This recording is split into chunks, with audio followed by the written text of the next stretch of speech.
Now this is a very exciting event for the Wild Animal Welfare Committee. We want to make best use of the day, and I hope, as I said, you're going to have a good and interesting time as well. We're going to be taking some photographs during the event, and we're going to be recording some of the elements because, particularly during the discussion session this afternoon, we really want to make best use of everyone's expertise here. But if that's a problem for anyone, please let us know. Because along with our speakers, we have many knowledgeable and very experienced people in the audience, and I hope that during the day everyone will take the chance to share their thoughts with us and with other people around the tables you're sitting at. And we're going to make particular use of that knowledge and expertise during the afternoon discussion session, because we're seeking views about the future direction of the Wild Animal Welfare Committee, how best we focus on the main issues of concern, and where a sound evidence base is lacking, how we best incorporate expert knowledge into decisions about wild animal welfare.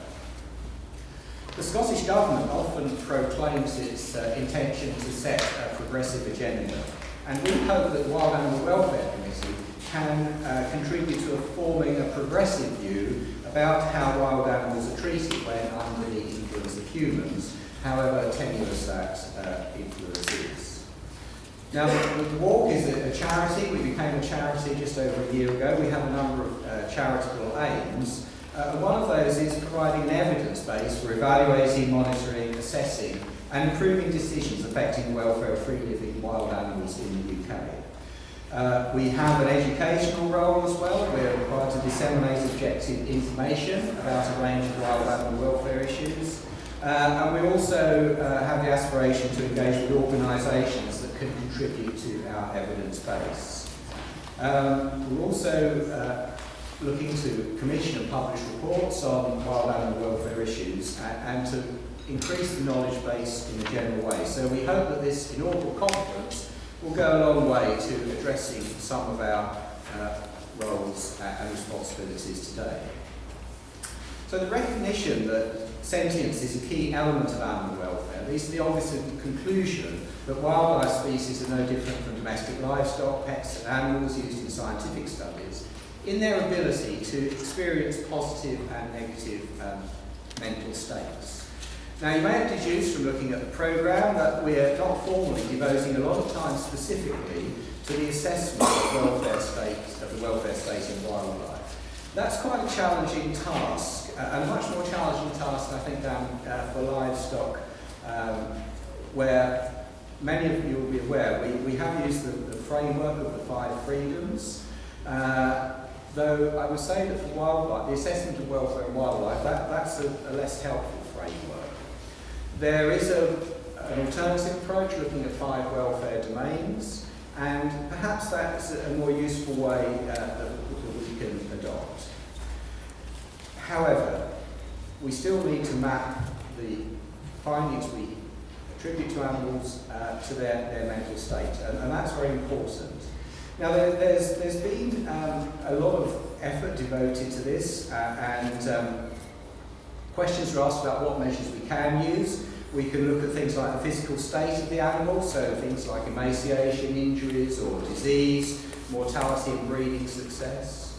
And also behavioural observations can be made, like, for example, a position in a herd or a group, or the animal's activity pattern, or things like abnormal stance or gait.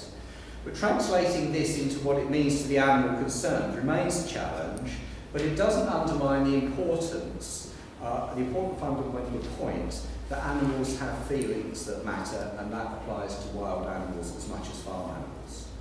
Now, while we're currently poorly equipped with the tools to assess this state in wildlife in many cases, I think the precautionary principle dictates that we still have a duty of care.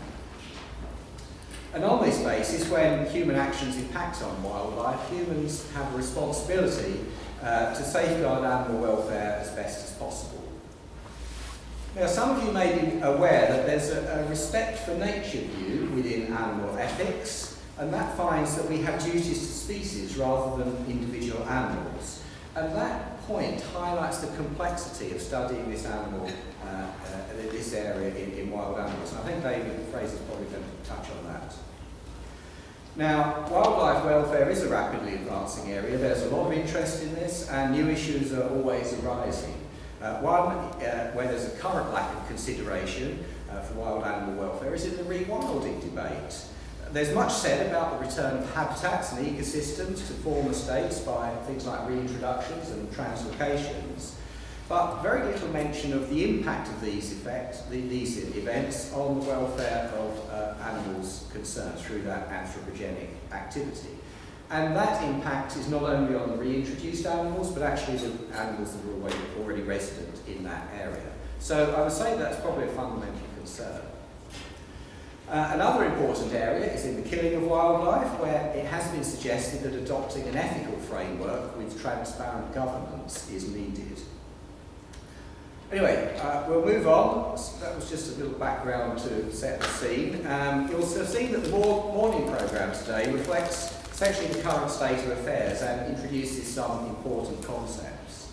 The afternoon presentation is going to begin with a review of our recent research project that we commissioned to help delineate some of the knowledge gaps in this area. And as I mentioned a moment ago, a lack of evidence and information is really an important area for us to come to grips with. So when we move then on to the discussion period at the end of the afternoon, we're going to set that in the frame by 4 short introductory talks to set the ball rolling, and then we'll be asking for your help to contribute and to shape our work for the future. Highlighting issues and perhaps suggesting ways that we can address them.